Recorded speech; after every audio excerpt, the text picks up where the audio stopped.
Grace Ting, is that correct? Yep, that's correct. Great. Just making sure I'm chatting with the right person. Nice meeting you, Grace. My name is Chris Chu.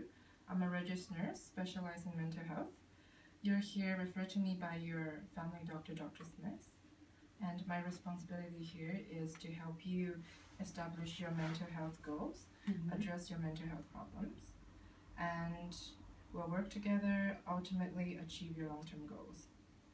And everything here we discuss in the sessions will be confidential, and it might be shared with Dr. Smith or other healthcare workers in regards to some treatment concerns, but everything that is discussed here will not be disclosed out of the work settings.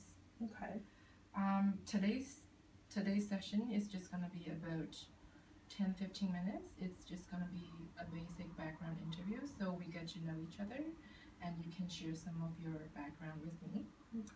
And later on, if you're willing to come back, each session is going to take about 20 to 30 minutes, but all the service will be covered under Medicare. Okay.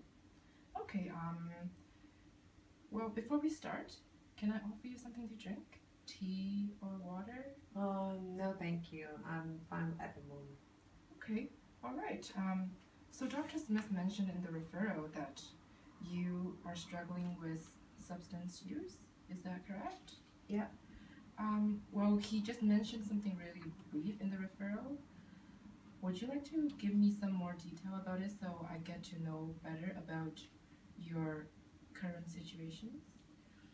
Yeah, sure. Since I had memories, my dad was always being abusing my mom, and he's an alcoholic, and he would always beat my mom when he's not happy with the things at home. But because my mom hasn't have a proper job, so basically we're all depending on my dad's income. Yeah. So, but 2 years ago, because my dad was, getting more and more aggressive and abusive, that's finally they had a nasty divorce. Yeah. Oh, I'm sorry to hear about what happened to your mom and your family experience. You must be devastated back then. Yeah, it was a quite miserable time for me because I ended up living with my mom, and she had to go to find a job, and since she hasn't been working for quite a while, and with those little experiences, it's really hard for her to find a job. So we were basically rely on government's welfare for a while, and then she started to get depressed and have mood swings. So I would just get blamed from her, and so sometimes without a reason she would just yell at me. Yeah. Wow. I'm sorry to hear that. It must be really distress for you. Yeah. And so what happened afterwards? Then I got a part-time job at a little corner store as a cashier to support me and my mom. My school marks started to drop because I was doing too much night shift, and I started to draw out from my friends at schools because I spend most of my time hanging out with with the people I work with. And they were all smoking weed for fun, so I started to smoke weed as well. And I started to smoke more and more because they smoke as well. Yeah, and we would do clubbing together, and so I was introduced to ecstasy, and that was my first time to try it, and I love it because the feeling, and it makes me, but normally it makes me really exhausted afterwards. So I was really tired and I couldn't really focusing at school's work. Yeah, so, but my friends from school, they was trying to help me with my schoolwork, but you know what I mean, it doesn't meant a lot for me because I was really exhausted.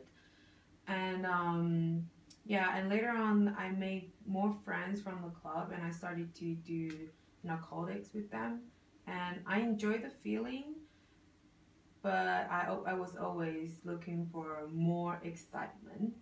And I ended up using ketamine and cocaine and kept wanting more and more. And but it would not give me the same feeling as the first time I tried it. Yeah, so now I am struggling with these addictions. Okay, I'm so sorry to hear about your experiences. You must be feeling helpless at times, eh? Yeah, I was devastated, because part of me, I know that is bad for me, but inside another part of me, I kept wanting them. Yeah. So you feel you're fighting within yourself. Is that correct? Yeah, that's right.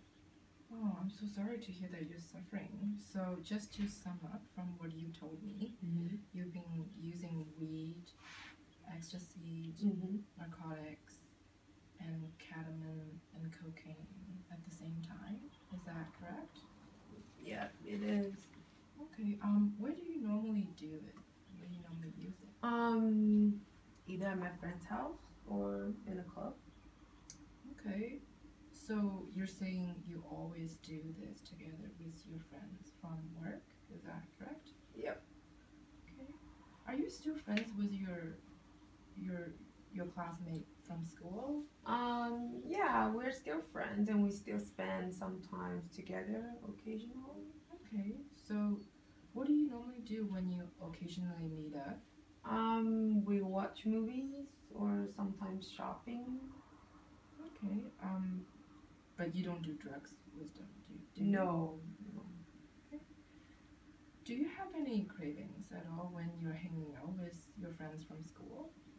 Not usually.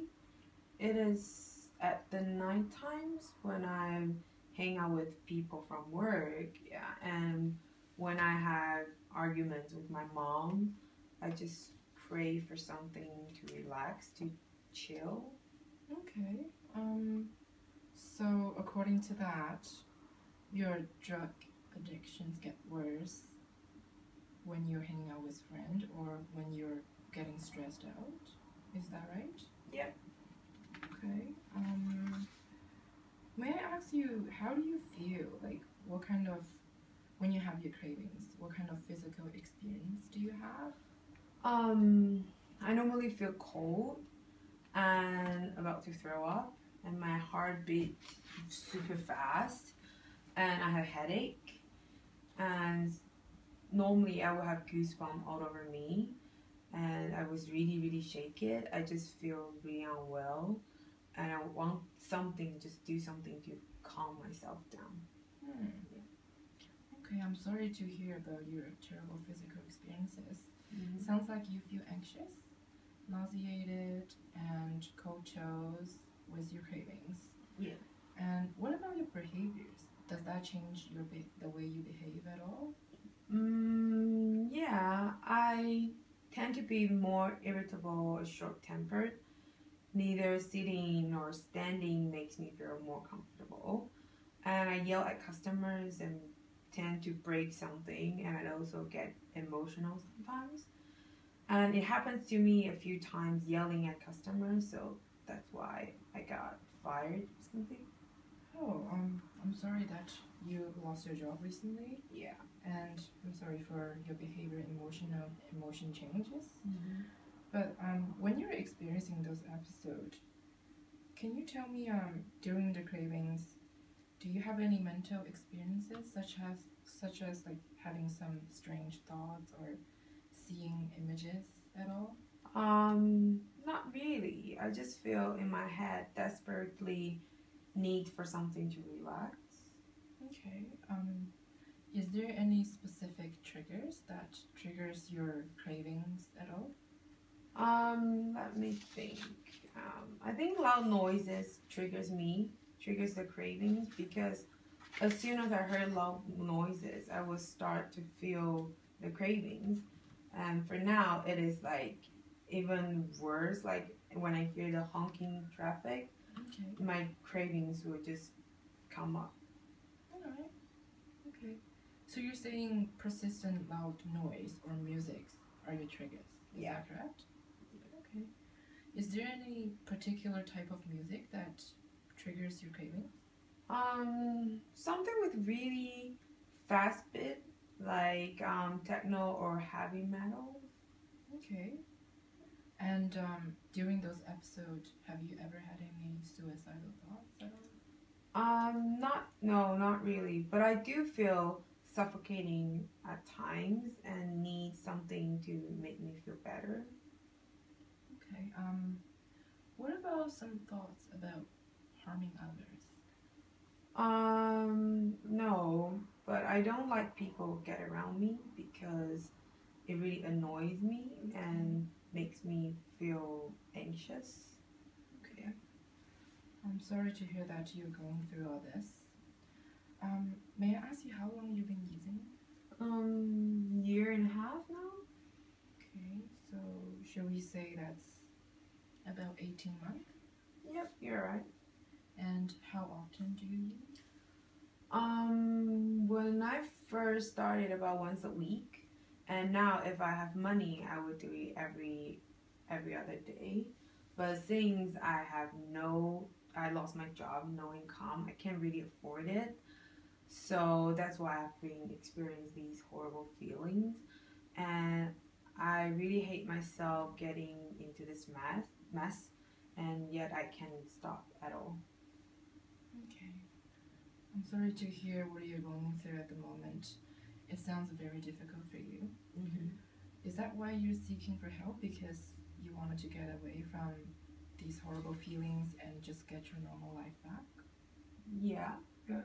That's right. Okay, I'm glad you are making a decision to change, and I'm willing to help you achieve your goals. Mm-hmm. So we'll work together from now on as a team to achieve these goals. Thank you. Thank you so much. I really appreciate it. You're very welcome. This is what I'm here for. So just to help us plan better, I'm gonna state some of the modifying factors, and you can add to it when you think it's necessary. Yeah. So by modifying factors, I mean some factors that we could make some change around it, such as environment or lifestyle, because you saying that hanging out with your friends, certain noise or music triggers your craving. So these are the things that we might be able to change. And is there anything else that you could think of at the moment to add to those lists? I can't think about anything at the moment, but I can let you know if I come up with anything. Okay, okay, good.